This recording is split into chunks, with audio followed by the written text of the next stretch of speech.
Ada 5 penyesalan orang di alam kubur. Satu diantaranya, ketika sudah dia gosok meninggal arwah, dia gosok matanya, dia buka, kata dia, saya di mana? Kau sudah meninggal, dah saat. Saya sudah mati. Iya.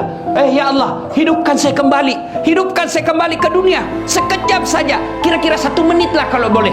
Ya Allah, kembalikan saya ke dunia. Untuk apa? Sholat? Bukan. Puasa? Bukan. Haji? Bukan. Saya hanya ingin berkata, ya Allah, semua hartaku aku sedekahkan fisabilillah.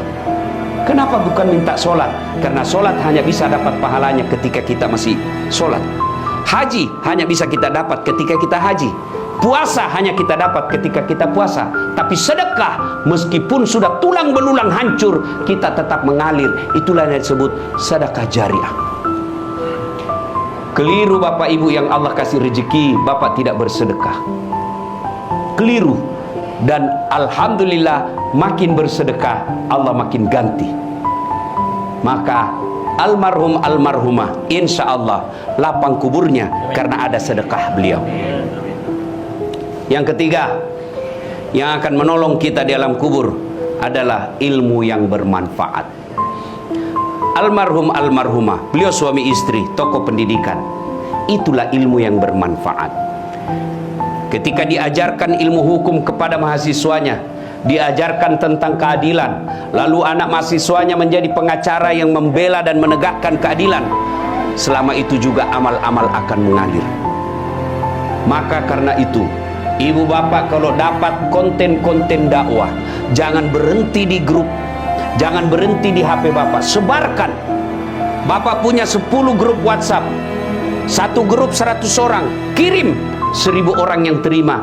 Kalau ada yang mengamalkan 5 orang, selama 5 orang itu amalkan, bapak dapat pahala seperti pahalanya penceramah tanpa mengurangi pahala penceramah. Ilmu yang bermanfaat adalah yang bisa menyelamatkan kita di alam kubur. Inilah 3 yang akan terus mengalir meskipun kita sudah di alam kubur, bahkan sudah habis tulang belulang kita. Anak yang soleh dan soleha, sedekah harta, kemudian ilmu yang bermanfaat. Dan orang yang ada di alam kubur sekarang masih transit, belum sampai surga, termasuk Rasulullah Muhammad SAW. Dan siapa yang paling menderita di alam kubur? Kata Nabi, orang yang paling menderita di alam kubur nanti adalah al-mutahawil bis sholah, yang menganggap enteng sholat. Saya mau tanya, bapak-bapak, kalau pergi merantau ke Sulawesi Selatan, ternyata bapak tidak nyaman di Sulawesi Selatan, ada pilihan? Ada? Ada. Balik lagi ke Jakarta. Saudara-saudara dari Jawa merantau ke Sumatera, ternyata di sana tidak bagus. Ada pilihan? Ada. Balik lagi ke Jawa. Mangan orang mangan, yang penting ngumpul. Iya. Iya toh? Bapak-bapak kalah pil caleg, ada pilihan? Kalah pilpres, ada pilihan? Ada. Tunggu lagi 5 tahun yang akan datang, kita tanding lagi. Ya, tidak disenang sama gubernur, ada pilihan? Ada. Apa? Pensiun dini. Selesai urusan, biar ada di situ kita lewat. Bukan lagi gubernurku. Iya kan? Ibu-ibu, suami cerewet, suami kasar, ada pilihan bu?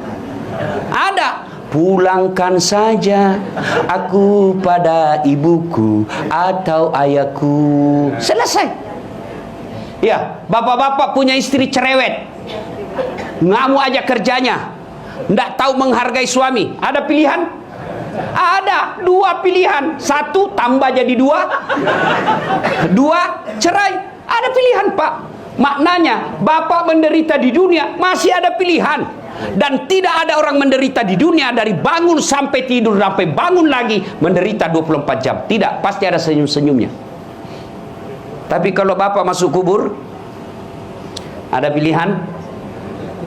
Ibu-ibu masuk kubur, ada pilihan? Nggak nyaman pertanyaannya, keluar dulu. Begitu bapak keluar, viral satu dunia pak. Ya. Dan siapa orang menderita di kubur? Al-mutahawil bis sholah, yang menganggap enteng sholat.